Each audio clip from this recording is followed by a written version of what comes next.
Welcome to the video for chapter 5.6. So 5.6 is our last lecture for chapter 5, which means this is our last lecture before exam 2. Now, chapter 5.6 is all about the eukaryotic cells. So this is going to kind of be a brief overview of eukaryotic cells. So this is going to be a review of biology, especially biology 201. Okay, so the eukaryotic cell, the section objectives, is you need to be able to explain the structure and interconnection of membranous organelles in the endomembrane system. You need to describe the function of the Golgi complex, the endoplasmic reticulum, and the nuclear membrane. You need to explain how the evolutionary process of endosymbiosis led to mitochondria and chloroplasts. And you need to be able to describe the motility of eukaryotic flagella and cilia, and probably know the difference between them and the bacterial prokaryotic motility structures we talked about in 5.5. Okay, so this is a diagram of our bacterial cell. So for the next exam, I would like you to be able to ID the following organelles in a eukaryotic cell. Now, you are not going to be given this schematic. You're going to be given a different one, but we can look for general features. So you need to be able to ID the nucleus. The nucleus is always going to be the round thing in the center. Okay, you're not going to have to tag the nucleolus, just the nucleus. Okay, you need to know what the endoplasmic reticulum is, and you need to be able to point it out. Now, the endoplasmic reticulum, the ER, is going to always be attached to the nucleus, and it's going to kind of look like a maze attached to it. So we have two parts of the endoplasmic reticulum. If you remember from Biology 201, we have the smooth ER and we have the rough ER, and we'll talk about those here in a second. Okay, another one is the Golgi apparatus. The Golgi apparatus has this shape always. Okay, it looks like a couple of floppy pancakes stacked on each other. Okay, so you need to be able to point this out. You need to be able to point lysosomes out. So lysosomes are going to be little vesicles, so they're going to be little circular objects. Now, whatever schematic I choose for the exam, the peroxisome is going to be labeled so you don't mix the two up. Okay, and then finally, you're going to have to be able to identify the mitochondria. Okay, so the mitochondria are these little bacteria-looking things in the eukaryotic cell. Okay, so be able to ID these 5 things. You will have to label a schematic on your next exam with these 5 things. Okay, so eukaryotes are a very diverse domain. So we have tons of cells that fit underneath the eukaryotic umbrella. Okay, we can have cells like ours, like our human cheek cells. Okay, we'll actually look at some of ours in the lab. Okay, fungi, or fungi, depending on what side of the pond you're on. Fungi are also eukaryotic. Okay, plant cells are eukaryotic. This is actually a picture of the stomata. So it's on the underside of the leaves. So the stomata can actually open and close, and this is going to allow for the gas exchange for CO2 to come into the plant and for O2 to come out of the plant. And then we have like little single cell organisms like this paramecium. Okay, so different protists and amoebas and stuff. They're all eukaryotes. Okay, so we need to talk about the difference between prokaryotic cells and eukaryotic cells. So the biggest difference between prokaryotes and eukaryotes, if you remember, is that prokaryotes don't have a nucleus and eukaryotes do. But there's usually another part of that definition. Eukaryotic cells are going to have membrane-bound organelles. Okay, so why do we need to have membrane-bound organelles? What does this mean? Okay, so membranes are going to make divisions. They're going to make different compartments. Okay, and when it does this, these membrane organelles are going to be able to have different environments inside of those organelles than in the cytoplasm. So you're going to be able to do different types of chemistry. You're going to be able to do chemistry in the endoplasmic reticulum that's different from the chemistry in the mitochondria. So things that couldn't happen in the cytoplasm can happen in these individual compartments, and they can happen at the same time. So for an example, our peroxisomes are one of my favorite organelles. They are crazy. They are a membrane that contains strong hydrogen peroxide. Now, hydrogen peroxide is what we call an oxidizer. It likes to break things down. So if the hydrogen peroxide got out of the peroxisome and into the cytoplasm, it's going to start to degrade a lot of our proteins and a lot of our cell structure and our DNA if it can get into the nuclear membrane, because that's what strong oxidizers do. They tear things up. Okay, so the ability to have that hydrogen peroxide contained in the peroxisome allows the peroxisome to act as a countermeasure for the cell, so it can bind and fuse with bacterial cells, so it can kill them. Okay, so let's talk about some of the different organelles that are in the eukaryotic cell. We're just going to hit the highlights. We're going to hit the important ones for microbiology. Okay, so eukaryotic cells have what is called an endomembrane system. Endo means interior, inner, membrane is just membrane. So endomembrane system means inner membrane compartments. So these are all the organelles that are large membranes. Okay, so we have the endoplasmic reticulum. Okay, so the endoplasmic reticulum is responsible for storing things, for making proteins, and it's also used as a packaging center. So it modifies the proteins to get it to the different places in the cell or even outside the cell that these proteins need to go. Okay, we have the Golgi apparatus. The Golgi apparatus is involved with distribution and shipping of the things that are made in the endoplasmic reticulum. Okay, you can think of the Golgi apparatus as the post office of the cell.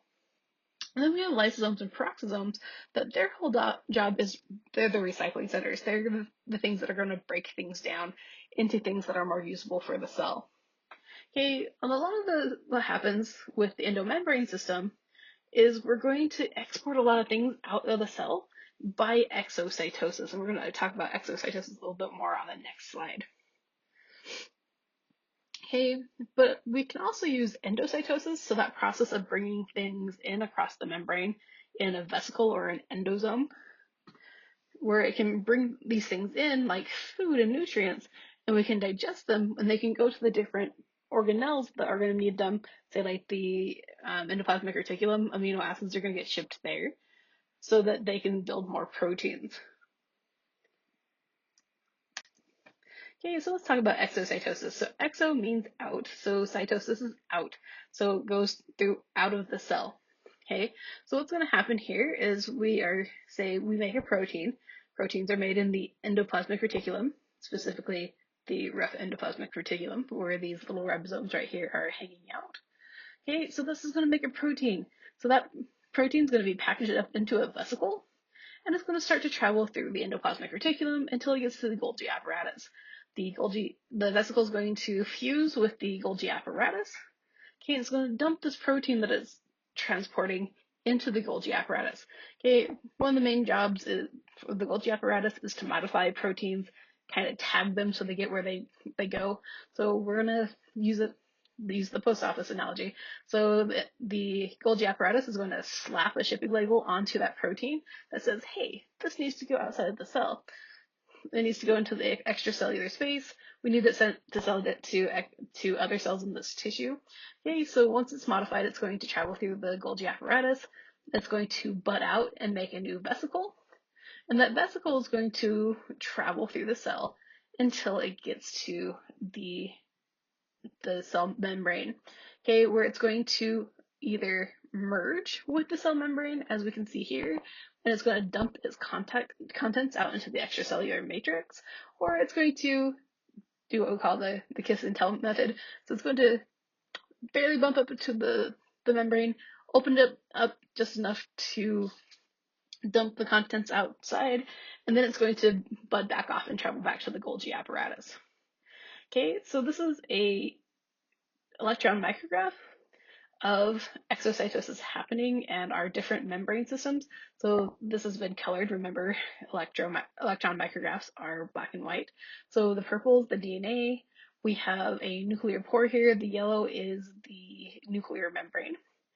We have the blue, that's the endoplasmic reticulum. The pink is the Golgi apparatus.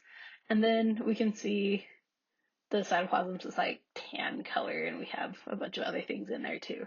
Okay, so this kind of illustrates what we see in this little cartoon, but you need to be able to explain exocytosis. So exocytosis is also the way that our cell can get rid of things like waste, but mostly we make things in our endomembrane system and ship them out. Okay, so the endomembrane system is going to be a network of internal membranes and organelles that work together to modify, package, and transport both lipids and proteins. Normally, I just talk about lipid or proteins, but lipids are just as an important product that's made here. Okay, so the endomembrane system not only does it include the endoplasmic reticulum and the Golgi apparatus, it's going to involve the nuclear envelope, so the membrane around the nucleus, lysosomes and peroxisomes, the vesicles that are doing the vesicles that are doing the transporting, as well as the plasma membrane. So anything that has a membrane is pretty much part of the endomembrane system in the eukaryotic cell. Okay, and we can see how these are connected. Okay, we have the nucleus and the nuclear membrane, we have the endoplasmic reticulum here, we have the Golgi apparatus, and then we have our vesicles. Okay, what we really don't see are the lysosomes and the peroxisomes that are kind of patrolling in the cytoplasm looking for things to fuse with. Now, let's talk about some of the jobs that these different organelles have. So let's start simple. Let's talk about peroxisomes. Okay, peroxisomes are small round organelles that have a single membrane, meaning they're just surrounded by a lipid bilayer, kind of like the cell is. Okay, there's no proteins or anything inside of it. Okay, the thing is that these peroxisomes contain really strong hydrogen peroxide. It's actually crystallized in this crystalline core. Okay, and what's going to happen is these peroxisomes are going to merge with vesicles and other things. And what they're going to do is that peroxide in their crystalline core is going to be used to break things down. So peroxisomes can detoxify poisons. Sometimes they break down the medication you take in our cells. They can break down fatty acids, okay, and proteins to get amino acids. Okay, so peroxisomes are pretty good garbage disposal. Okay, peroxisomes are found in all eukaryotic cells. This next organelle is only found in animal cells. Okay, so this would be the lysosome. So the lysosome is really the garbage disposal of the cell. Okay, its whole job is to break things down. Okay, so the lysosome is a membrane-bound organelle, but instead of having like hydrogen peroxide like the peroxisome, what's going to be in the lysosome are different digestive enzymes. So these proteins that are specifically formatted to break things down. Okay, so lysosomes can break down large biomolecules like carbohydrates, lipids, proteins, and even excess or worn out organelles. Or say we bring in a chunk of an old dead cell, okay, through endocytosis. That can actually that vesicle can fuse with a lysosome, and the lysosome can break down that worn out piece of that cell and break it down to amino acids, carbs, and anything that the cell needs to use.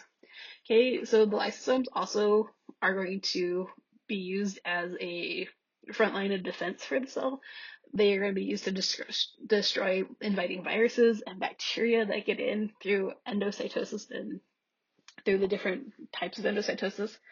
Okay, and another job that lysosomes have is that if the cell becomes damaged, okay, the cell is going to die.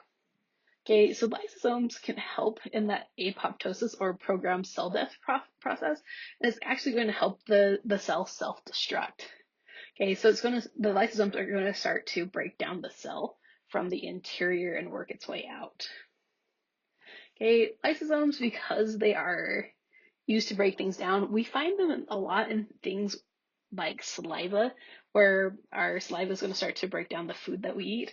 They're found in white blood cells. So anything in our bodies or in living organisms that need to break things down, we're going to find lysosomes. So in fact, if we make it so we don't have a lot of lysosomes, we can't break things down. Okay, so let's talk about the endoplasmic reticulum. We have two parts. We have the smooth endoplasmic reticulum and we have the rough endoplasmic reticulum, and they both have their unique functions. Okay, but overall the endoplasmic reticulum is used to make and modify proteins so the cell can function correctly. Okay, it's a network of interconnected membrane sacs and tubules. This is why it kind of looks like a maze when you look at it. Okay, so the rough ER is going to be where the proteins are made and modified, and the smooth ER is usually where we make lipids. Okay, so let's talk about the RER, the rough endoplasmic reticulum. It is named that because the rough endoplasmic reticulum contains ribosomes, aka that thing that makes the proteins. So these little circles are the ribosomes, and they're embedded in this membrane, and this is going to give it its rough look underneath the microscope. Okay, the rough endoplasmic reticulum I like to refer to as the workhorse of the cell because it is constantly doing things, constantly making things. Okay, it's constantly making proteins from the ribosomes in its membrane. Okay, we can not only make proteins in the rough ER, but we can also modify proteins. Okay, so we can add side chains that make them more stable, or we can add a side chain that's going to act like the mailing label that's going to get it where it needs to be in the cell or outside of the cell. Okay, and this is all going to happen in the lumen of the ER, so the space in between the membranes. Okay, so a lot of proteins that are modified in the endoplasmic reticulum are going to then be used by the cell directly. We can actually incorporate them into the cell membranes, or we can actually have them secreted, or we can have them leave the cell by exocytosis to go and do other things. So like protein hormones and enzymes, they're usually shipped out of the cell. Okay, the smooth endoplasmic reticulum, this is going to have no ribosomes. Okay, that's key. Because the smooth endoplasmic reticulum does not have ribosomes, it does not participate in protein synthesis. It doesn't make proteins. Okay, the rough endoplasmic reticulum and the smooth endoplasmic reticulum are going to be joined together. They're going to be right by each other. Okay, they're what we call continuous. Okay, and because it lacks ribosomes, this is what's going to give it its smooth appearance. So the smooth endoplasmic reticulum is going to make carbohydrates and lipids and different steroid hormones. It's going to act in some cells as the storage and the metabolism of calcium ions. Okay, this is mainly in muscle cells, and that's going to work in conjunction with the expansion and contraction of our muscles. So we can move our arms, our legs, have our hearts beat. Okay, all muscle cells are going to have a large storage of calcium 2 plus ions in their SER. Okay, and its final function is it also detoxifies the cell from medications and harmful poisons and toxins. Okay, so it starts to break things down so it doesn't affect you as badly. Now, this doesn't always work, and sometimes it's going to break things down and it's going to make them active, and so it's going to actually make it worse for the cell. Okay, so the start of the endoplasmic reticulum is going to be joined to the nuclear membrane. So this is going to be the start of the endomembrane system. Okay, so the nucleus is very important in eukaryotic cells because this is where we store and organize our DNA. Okay, in eukaryotic cells, they have multiple linear chromosomes. The number of chromosomes a cell has is dependent on the organism. Like we have 2 pairs of 23 chromosomes, so we have a total of 46. There are some that have 14, there's some that have 244. Okay, it doesn't matter how many chromosomes you have, they're in eukaryotic cells, they are all linear, and they are all stored in the nucleus inside that nuclear membrane. Okay, an important process happens in the nucleus. It's where we transcribe or where we transcribe DNA to RNA, so the process of transcription. So we use our DNA to make RNA. Okay, we have all these little holes in the nuclear membrane. These are nuclear pores. These are going to act like the membrane on your cell. They're semi-permeable, but they're going to regulate what comes into the nucleus and what comes out. Now, this is really important because there's some things we just don't want to get into our nuclear membrane. We don't want to have enzymes that can break our DNA down. We don't want to have viruses get in there. But unfortunately, viruses have learned how to trick our nuclear pores into letting them in. So like HIV can go through a nucleopore into our nucleus, and it's going to dump its genome into the nucleus, and it's going to integrate with our genome. So it's always going to be there. Okay, and other viruses that don't integrate with our genome, it's going to use the machinery inside the nucleus that it can transcribe its genome from DNA to RNA. Okay, inside the nucleus is the nucleolus. Okay, this is pretty special because this is the region of the nucleus where ribosomes are made. Okay, so they're made from RNA and different proteins to make that ribosome complex that is then going to be shipped out of the nucleolus and out of the nucleus into the endoplasmic reticulum, specifically the RER. Okay, so the environment inside the nucleus is different than the environment inside the cell. Okay, so the cytoplasm is going to have different proteins, different enzymes. The nucleus is going to have its own kind of cytoplasm. It's going to be called the nucleoplasm. So it's going to be a semi-solid fluid. And this is where the DNA, the chromatin, is going to be. And everything that's in the nucleoplasm is going to be safe for our DNA. It's not going to have anything in it that's going to break it down or degrade it. Okay, so different eukaryotic cells are going to have different things in them. So cells and plant cells animal cells and plant cells have mitochondria, but plant cells are only going to have chloroplasts. So mitochondria and chloroplasts have this job to make energy. That's their whole job. Now, somebody back in the day looked at both mitochondria and chloroplasts and looked at their shape and looked at their structure and looked at their size and say, hey, these guys kind of look like bacteria. So we have this theory in biology called endosymbiosis.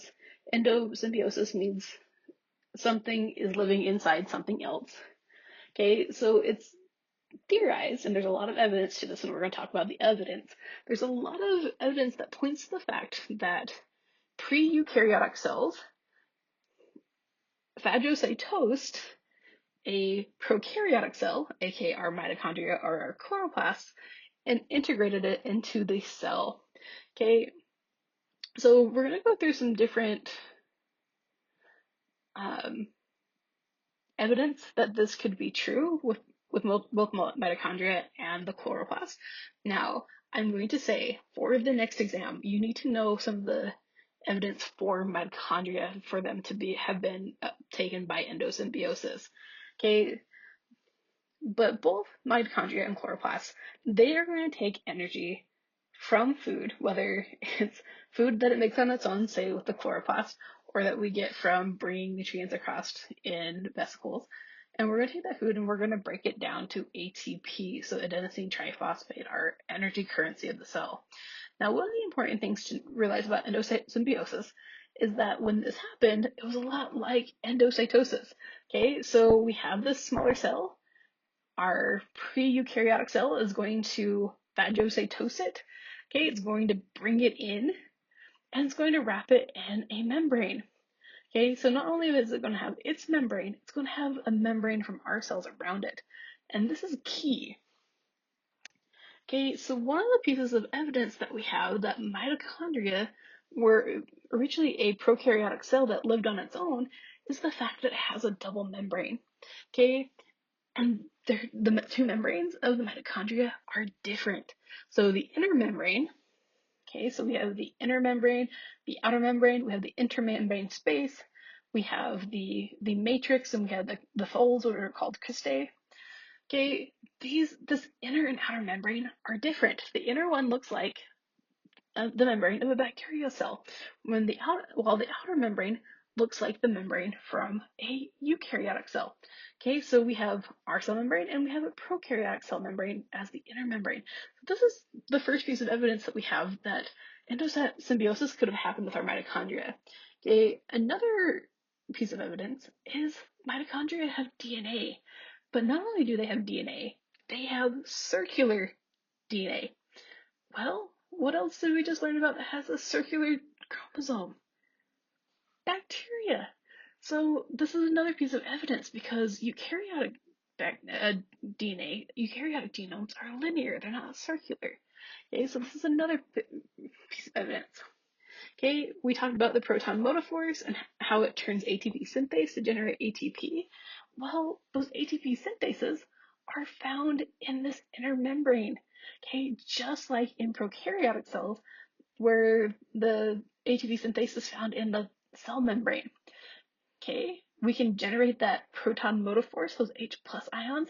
We can pump them out into this intermembrane space, and then they're going to come back through the inner membrane through ATP synthase and cause ATP synthase to turn.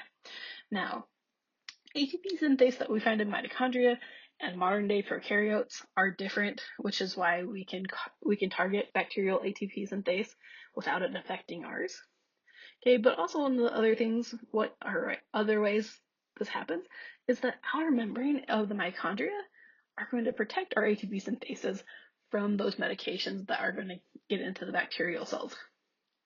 Okay, we can actually have mutations in the mitochondrial DNA that are going to cause our mitochondria not to work properly.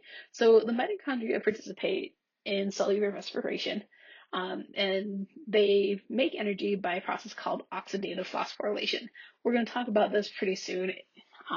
Chapter 6 or Chapter 7, we're going to talk about cellular respiration, but their whole job is to make ATP, right?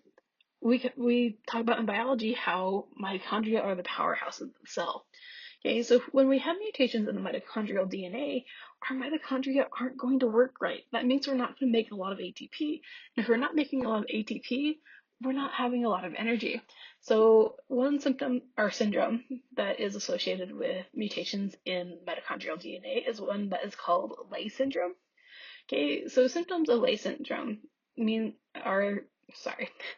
syndrome has the symptoms of generalized weakness. They don't have a lot of energy. They're very apathetic.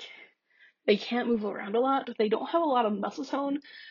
This is partly because they don't have the energy or the desire, because they don't have energy to move around and build that muscle tone. And they have a lot of episodes of what we call lactic acidosis. Okay, so their cells are going to make a lot of lactic acid because their cells, to make energy in order to support function, are going to go into fermentation and produce a lot of lactic acid. And large amounts of lactic acid will be shipped out of the cell, so we don't acidify the cell. But that excess lactic acid is going to go into our respiratory system and our kidneys, and through our kidneys, and it's going to start to damage them. Okay, so the double membrane, a unique genome, these are some of the few pieces of evidence that we have that mitochondria used to be something else. Now, another piece of evidence is its size. It is literally the same size of a lot of bacteria cells. Okay, now, so the fact that we got mitochondria from endosymbiosis doesn't mean mitochondria can live on its own now. Okay, so mitochondria have evolved to reside inside of our cells. So a lot of the things like flagella and stuff that it may have had as a prokaryotic cell, it doesn't have anymore. It doesn't have to move. Okay, it has a pretty cushy job and a pretty cushy living arrangement inside a eukaryotic cell. So mitochondria can no longer survive on their own, and eukaryotic cells in turn can't survive without our mitochondria. Okay, let's quickly talk about chloroplasts. Chloroplasts also, we think, were absorbed into plant cells by endosymbiosis. Now, we do have what are called thylakoids in prokaryotic cells. Okay, that's important because these thylakoids are going to be where part of the chloroplast. This is where photosynthesis is going to happen. Okay, so a lot of thylakoids in prokaryotes already have a double membrane. Okay, so when these were taken up by the pre-plant cells, pre-eukaryotic cells, they already had a double membrane. So when they got phagocytosed and added to the cell, they now have a triple membrane. Okay, and like mitochondria, it has its own circular genome. Okay, but the difference between mitochondria and chloroplasts is mitochondria relies on bringing food in to make energy. Well, chloroplasts So we have these things called granum, these stacks of thylakoids. These are going to participate in photosynthesis. Okay, so this is going to take light and convert it and CO2 into sugar and oxygen. Okay, so we're going to use that sugar that we make in photosynthesis. It can then go into cellular respiration and be used to, or we can break that sugar down into energy to make ATP.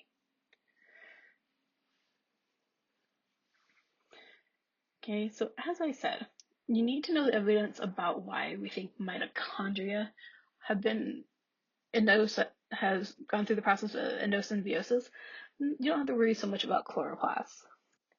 Okay, the last two things we're going to talk about in this lecture are the cytoskeleton and the motility structures that eukaryotes have.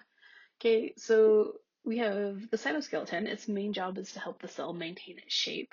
We have three types of molecules that make up the cytoskeleton. We have the microfilaments.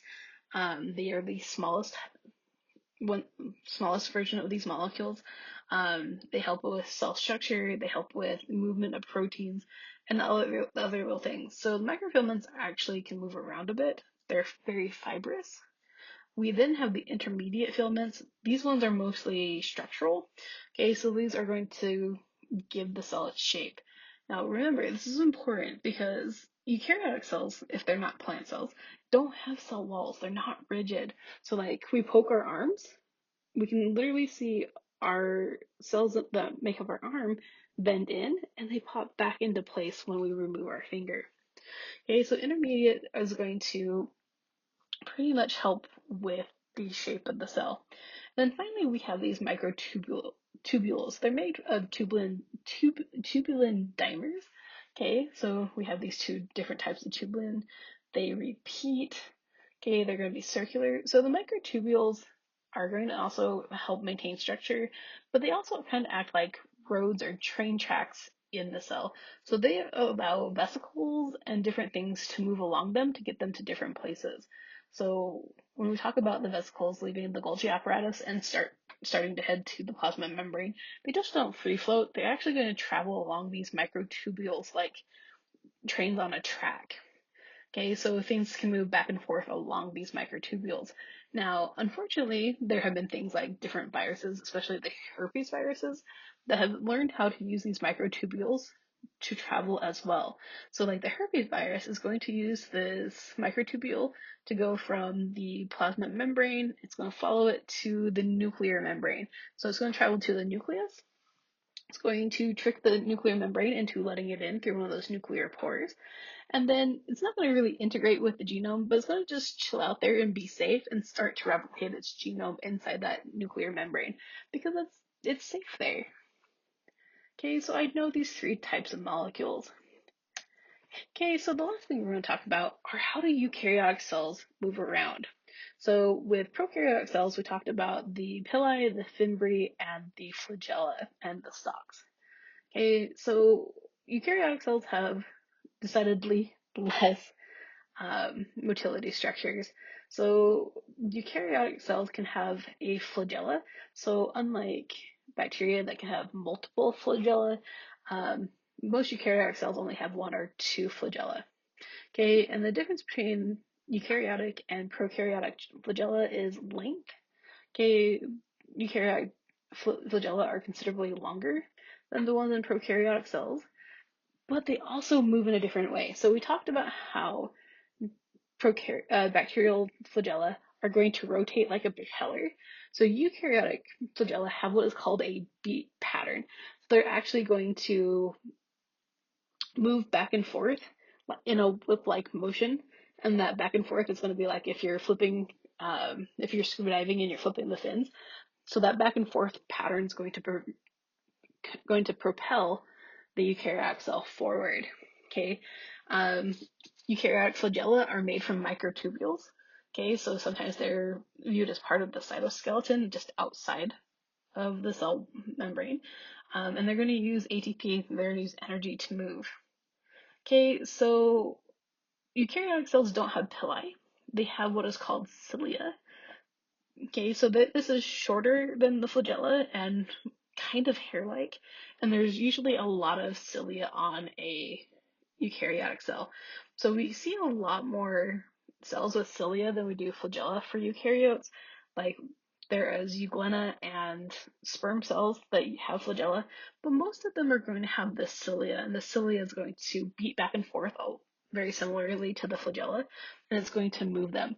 So if you've ever looked at a video of paramecium, moving underneath the microscope, they use cilia to move back and forth. They don't have a flagella. Okay, so I would know these two types of motility structures for eukaryotic cells. So just to recap, both prokaryotes and eukaryotes can have flagella. They differ in length and number. Bacteria cells are the only ones that have fimbriae and pili, where eukaryotic cells only have cilia, and cilia and pili are not the same. They are different. Okay, so that is section 5.6. We are officially done with chapter 5. Okay, we talked about different membrane organelles. We talked about how the endomembrane system is connected and how it works together to make and modify proteins and lipids. We talked about endocytosis and phagocytosis. We talked a little bit about exocytosis. We talked about the nuclear membrane. We talked about the endosymbiotic theory with mitochondria and chloroplasts and talked about some of the evidence for this. We talked about the cytoskeleton, and then we talked about motility structures. Now, before we end this lecture, let's do one more review question. Now, this review question is pretty important. I would know this one for the exam. Okay, so review question number 2 says, a eukaryotic cell with defective lysosomes would have difficulty doing which of the following? A, generating ATP from respiration. B, synthesizing proteins. C, digesting food particles. Or D, replicating DNA. Okay, so pause the video and try to find the answer to this. I'm sorry. Okay, so with this question, this is basically knowing your vocabulary, knowing what each of the organelles do. So the answer for this is C, digesting particles. Remember, the lysosome's the garbage disposal of the cell. It likes to break things down. Okay, so we know that the organelle that generates ATP from respiration, this is mitochondria, so that's not a lysosome. We know that it's the rough endoplasmic reticulum that makes proteins. Okay, and then replicating the DNA, we really haven't talked about that. This happens in the nucleus. Okay, so A, B, and D aren't the answer, it's just C. Okay, so that's the end of chapter 5.6. We are now ready to take the Unit 2 exam.